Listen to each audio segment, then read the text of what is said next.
Tabrakan beruntun terjadi di Jalan Latu Menteng, Tambora, Jakarta Barat.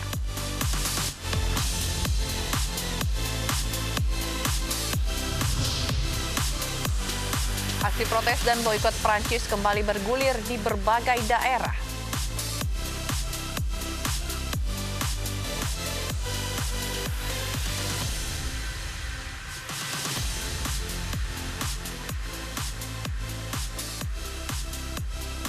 Selamat malam pemirsa, aktivitas kegempaan meningkat, status Gunung Merapi dinaikkan dari waspada menjadi siaga.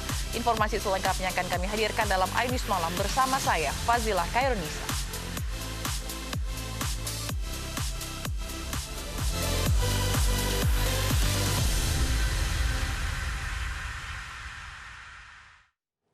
Tabrakan beruntun antara truk kontainer, mobil box, serta satu unit sepeda motor terjadi di ruas Jalan Latu Menteng, Tambora, Jakarta Barat.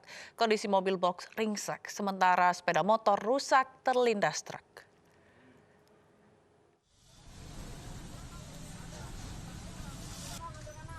Tabrakan beruntun yang melibatkan truk kontainer, 2 unit mobil serta sebuah sepeda motor terjadi Jumat sore di ruas Jalan Dr. Latu Menteng, Tambora, Jakarta Barat. Akibatnya 1 unit mobil box rusak parah di bagian depan, sementara sepeda motor terlindas truk.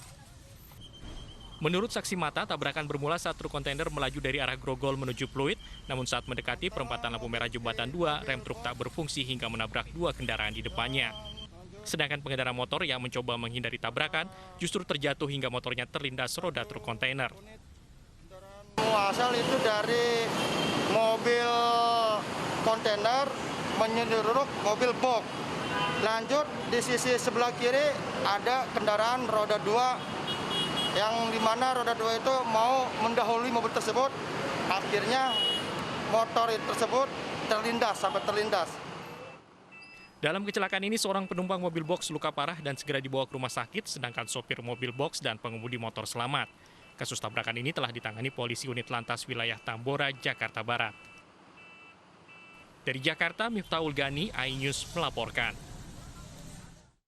1 dari 5 korban kecelakaan maut di Jalan Kebagusan Raya Pasar Minggu, Jakarta Selatan hari ini dimakamkan keluarga di TPU Tanah Kusir, Kebayoran Lama, Jakarta Selatan. Sementara sopir mobil telah ditetapkan sebagai tersangka.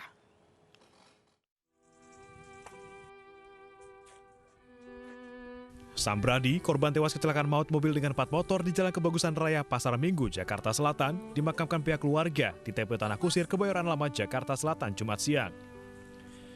Pihak keluarga berencana mendatangi Polres Jakarta Selatan untuk melanjutkan kasus ini ke jalur hukum.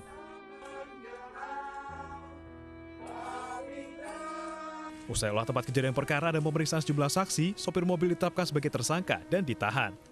Kecelakaan lalu lintas itu kelalaian dari pengemudi kendaraan Mitsubishi L300. Karena apa? Karena saat mengemudikan kendaraan dalam keadaan mengantuk, kemudian tidak bisa mengendalikan kendaraan dengan baik, lalu oleng ke kanan dan menabrak kendaraan yang 4 kendaraan yang melaju dari arah selatan ke utara atau dari arah berlawanan.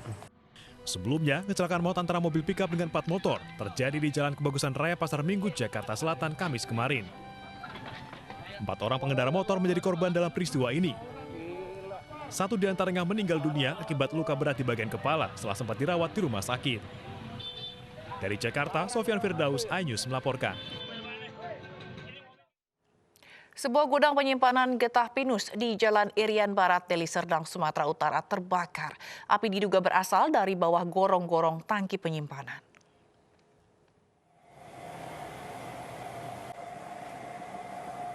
Gudang penyimpanan getah pinus di Jalan Irian Barat, Deli Serdang, Sumatera Utara terbakar Jumat siang.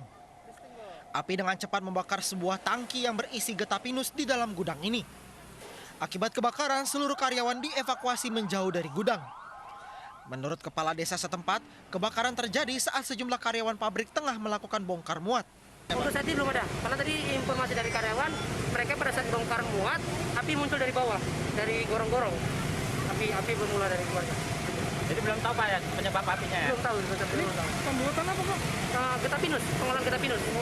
Api berhasil dipadamkan selama 2 jam dengan mengerahkan 7 unit pemadam kebakaran. Tidak ada korban jiwa dalam peristiwa ini, namun kerugian ditaksir mencapai ratusan juta rupiah. Dari Deli Serdang, Sumatera Utara, Said Ilham, iNews melaporkan. Masyarakat Kota Batu, Jawa Timur dihebohkan dengan fenomena bentuk awan di langit. Fenomena awan berbentuk seperti pusaran angin atau altocumulus lenticularis ini ternyata berbahaya.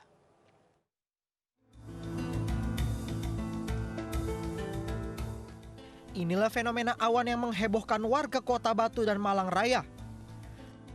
Awan di atas perbukitan Taman Hutan Rakyat Tumenggung Suryo dan Gunung Panderman berbentuk seperti pusaran angin dan topi terbalik.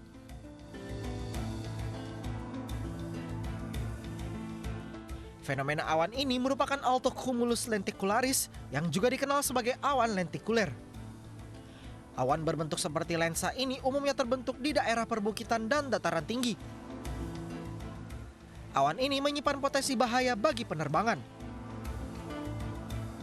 Di atas gunung gitu, karena akibat dari angin yang berhembus di atas gunung, jadinya dia membentuk awan yang seperti topi itu, menyebabkan turbulensi atau guncangan di dalam awan. Jadi kalau pesawat masuk ke situ, nembus ke awan, bisa jadi dia tuh ada guncangan di dalam situ, jadi ada turbulennya gitu. Sementara dari hasil penelitian, fenomena awan ini merupakan pertanda keberadaan gelombang gunung atau yang kerap dikenal dengan angin bohorok. Dari Batu, Jawa Timur, Denny Irwansyah, iNews melaporkan. Status Gunung Merapi dinaikkan dari waspada menjadi siaga oleh Pusat Vulkanologi dan Mitigasi Bencana Geologi. Hal tersebut karena meningkatnya aktivitas kegempaan.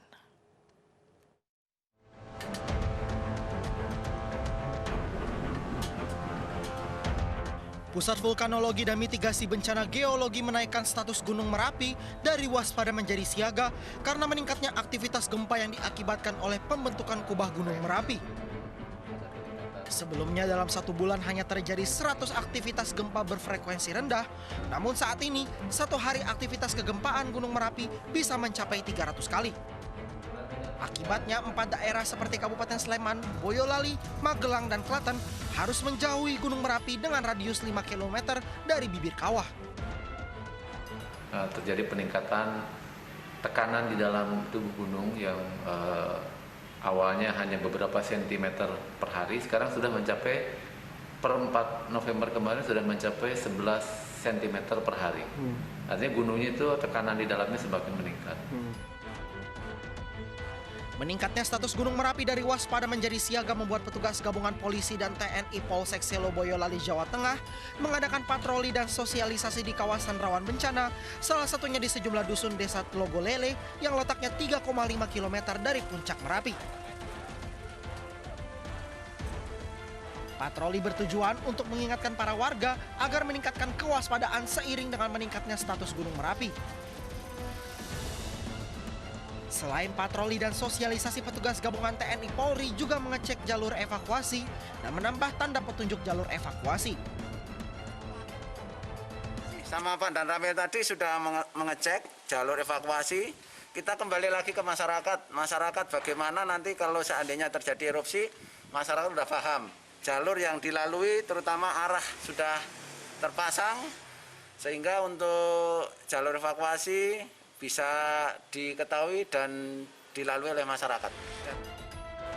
Sementara itu, pemerintah Kabupaten Magelang, Jawa Tengah telah menyiapkan 3 lokasi tempat pengungsian bagi warga yang berada di wilayah rawan bencana Merapi, yakni di Desa Kerinjing, Desa Banyurojo untuk pengungsi dari Desa Paten, dan Desa Taman Agung untuk pengungsi warga Desa Ngargo Mulyo. Sarana dan prasarana di lokasi pengungsian pun telah disiapkan. Jika terjadi bencana, petugas dan pengungsi diimbau untuk tetap menerapkan protokol kesehatan selama masa pandemi COVID-19. Tim Liputan iNews melaporkan. Badan Penanggulangan Bencana Daerah Kota Tangerang terus mencari keberadaan buaya di Sungai Cisadane yang ramai di media sosial. Petugas kini meningkatkan patroli di sepanjang Sungai Cisadane pada pagi dan sore hari.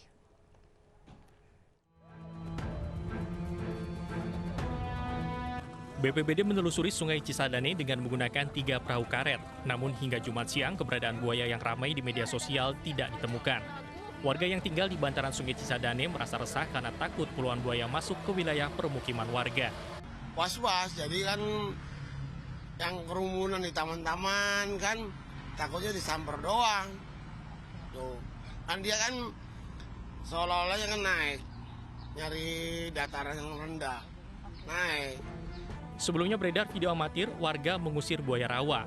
Warga yang berada di pinggiran Sungai Cisadane di Kecamatan Cisauk hingga Gading Serpong, Kabupaten Tangerang. Buaya ini diduga satu dari puluhan buaya yang lepas dari penangkaran di Bogor, Jawa Barat. Pemirsa, beralih ke informasi terkait Pilpres Amerika Serikat. Dan kita perbarui kembali hasil penghitungan suara sementara Pilpres Amerika Serikat.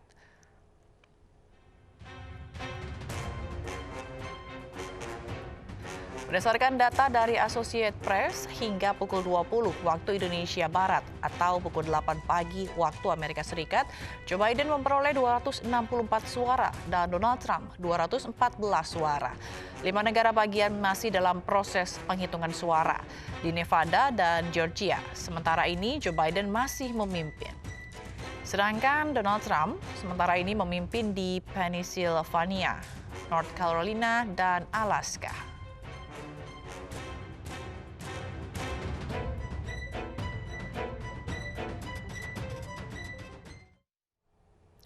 Terdakwa surat palsu Joko Chandra, Anita Kolopaking, dihadirkan secara virtual dalam sidang karena positif COVID-19. Selengkapnya sesaat lagi, tetaplah bersama kami.